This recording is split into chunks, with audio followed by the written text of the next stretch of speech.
안녕하세요, 여러분. 네, 이제 여러분 그 시험 과목 중에서 이제 2과목에 해당하죠. 파생상 펀드. 전체적으로 이제 25문제 출제되는데, 네, 그 중에 이제 첫 번째 그 법규부터 이렇게 보겠습니다. 여러분 그 3개 과목 중에서 일반적으로 이제 가장 어려워하는 과목이 파생상 펀드인데요. 이거 포기하면 안 되겠죠, 여러분. 그래서 이게 이제 내용 자체가 어렵기 때문에 그 출제자도 이제 쉽게 출제하는 이제 그런 경향이 있어요. 그래서 여기도 이제 점수를, 기본 점수는 이제 반드시 따야 되는데, 여러분 그 교재 맨 앞에 보시면 그 이제 시험 과목 그 표 있지 않습니까? 그 첫 페이지 이렇게 넘기면, 그럼 이 과목 파생상 펀드가 그게 이제 3개 과목이 있단 말이에요. 법규가 있고, 그게 7개, 영업이 이제 8개 나고, 그 다음에 이제 투자 리스크 관리, 그게 10개 이렇게 출제되는데요. 여러분 그 세 번째 과목 있잖아요. 펀드 투자 리스크 관리. 여기가 되게 어려워요. 분량도 많고. 여기서 이제 선물이 뭐고 옵션이 뭐고 수합이 뭔지 이렇게 이론을 다루기 때문에 굉장히 이제 힘듭니다. 파생 상품을 처음 공부하시는 분들은 굉장히 힘드실 거예요. 그러면 어디서 점수를 따야 되냐면 파생 상품 개념을 몰라도 그 법규하고 영업은 요거 이제 외워가지고 점수를 딸 수가 있어요. 분량도 작고. 그래서 미리 말씀드리면 이제 효율적으로 공부하시는 방법은 앞에 이게 법규, 영업 부분이 되겠어요. 여기서는 뭐 버려야 되겠다 이렇게 생각하지 마시고요. 다 맞춰야 되겠다. 그 정형화된 문제들이 출제되니까 거기를 집중 대비하시는 거예요. 자, 먼저 이 법규 부분입니다. 7개 출제되는 여기 이제 분량을 봐보시면 정말 얼마 안 됩니다. 여기서 7개를 내니까 6개 이상은 이제 목표로 하셔야 되겠어요. 제일 먼저 이 펀드라는 것도 이제 그 실적 배당이잖아요. 그러니까 투자성이 있으니까 이제 금융 투자 상품 얘기를 할 거예요. 투자 상품. 그럼 우리 법적으로 금융 투자 상품은 원금만 손실 나는 게 증권이죠. 초과 손실 나는 게 이제 파생 상품이죠. 요거 이제 정의를 살펴볼 거고요. 그리고 이제 특히 중요한 게 뭐가 있냐면 이제 명시적으로 배제한다 그래서 3가지 이제 상품이 있어요, 여러분. 요 3가지 상품은 투자성이 없다라고 법에서 아예 배제를 한 게 있어요, 여러분. 이제 CD, 관리 신탁, 그리고 이제 스톡 옵션이라고 부르는 3가지. 그래서 이제 그 얘기를 할 거고요.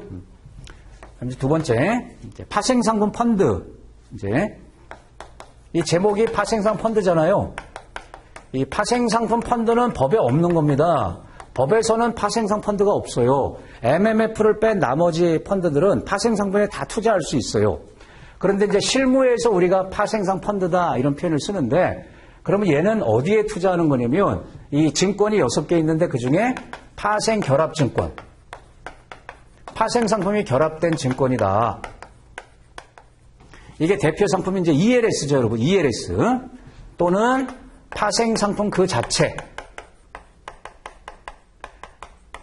예, 증권 중에선 파생 결합 증권. 그리고 이제 선물 옵션 같은 파생 상품, 장래든 장외든 여기에 일정 비율 이상 투자하면 이게 법에서는 증권 펀드지만 이걸 파생상 펀드로 이제 간주하겠다는 겁니다. 그래서 이제 비율을 외워야 되는데 이게 이제 50%라는 비율이 있습니다.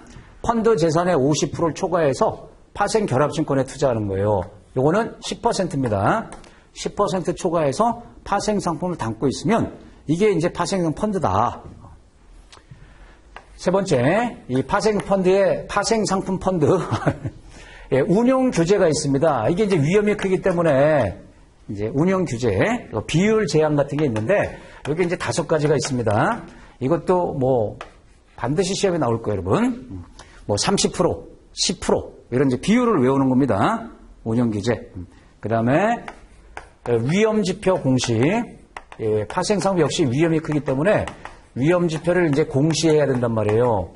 이건 이제 공모만, 사모는 공시 의무가 없고요. 공모 펀드일 때 공시를 해야 되는데 그럼 이제 어떤 걸 공시하는 거냐, 공시 대상이 뭐냐, 여기에 이제 대표적인 게 4가지거든요, 여러분. 계약 금액부터 최대 손실 예상 금액 이런 것들을 이제 공시해야 돼요.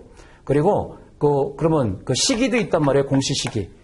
매일 재계산해서 공시하냐, 아니면 띄엄띄엄 하냐, 이렇게. 특히 장외 파생에 투자할 때는요, 장외 파생을 담고 있으면 좀 까다로워요. 예, 공시만 하는 게 아니고 사전에 신고도 해야 됩니다. 그럼 어디에 신고를 하는 거냐. 그런 것들 다룰 거고요. 그다음에 여기서 이제 10% 뭐 이런 비율이 나온단 말이에요. 그게 이제 뭐냐면 위험평가액을 기준으로 10% 뭐 100% 이런 걸 따지는데요. 파생 상품의 이제 위험의 크기, 그게 이제 위험평가액인데, 이거를 이제 어떻게 계산하냐. 이것도 당연히 중요한 거예요, 여러분. 여기 뭐 별표 칠 필요도 없어요. 뭐 하나하나 다 난다고 보시면 돼요. 여기서 7개 나는 거니까. 이 위험평가액을 계산할 때 파생 상품별로 다 달라요, 여러분. 선도나 선물, 계산하는 방법, 그리고 옵션. 옵션은 여러분 이제 매수도 있고 매도도 있죠. 매수할 때, 매도할 때, 뭐 등등, 또는 뭐 수압은 어떻게 계산하냐. 특히 여러분 제가 이제 그 강의를 할 때 말씀드리겠지만 이 옵션 위험평가액 계산하는 거, 여기를 잘 봐야 돼요. 요걸 시험에 대비하는 겁니다. 그리고 또 제외되는 게 있습니다. 제외되는 거, 요것도 좀 봐둬야 돼요. 그러니까 뭐냐면 파생상품 거래를 하더라도 위험평가액 계산에서 제외되는 게 있고 감액해주는 게 있고 상계 처리되는 게 있어요. 그러니까 제외된다는 건 뭐예요? 얼마든지 하라는 거예요. 위험으로 보지 않으니까. 대표적으로 이제 해지 목적으로 하는 거거든요.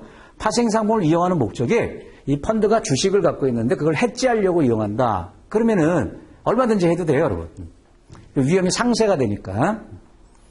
그리고 이제 마지막에 가서 이 파생상 펀드는 강화된 투자자 보호제도 요걸 갖고 있어요. 그러니까 일반적인 투자자 보호 원칙, 여기서 말하는 투자자는 이제 일반 투자자인데요. 그걸 다 따라야 되고 세 가지 이제 강화된 게 있단 말이에요. 그게 이제 뭐냐면 파생상품은 이 적정성 원칙을 적용해야 되죠. 이걸 이제 추가 적용해서 투자를 권유해야 되고, 그 다음에 차등화된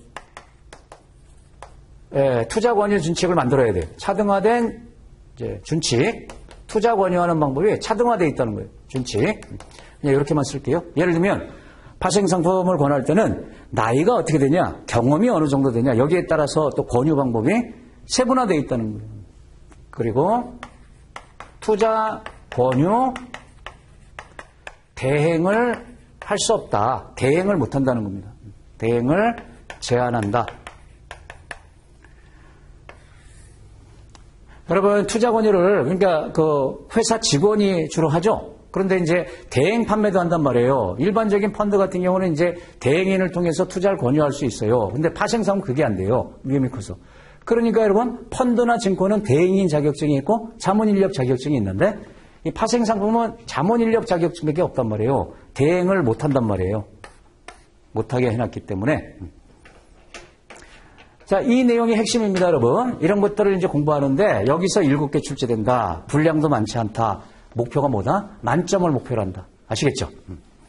예, 실제로 그게 가능한지 이제 강의 때 말씀을 드릴게요. 여기까지 하겠습니다.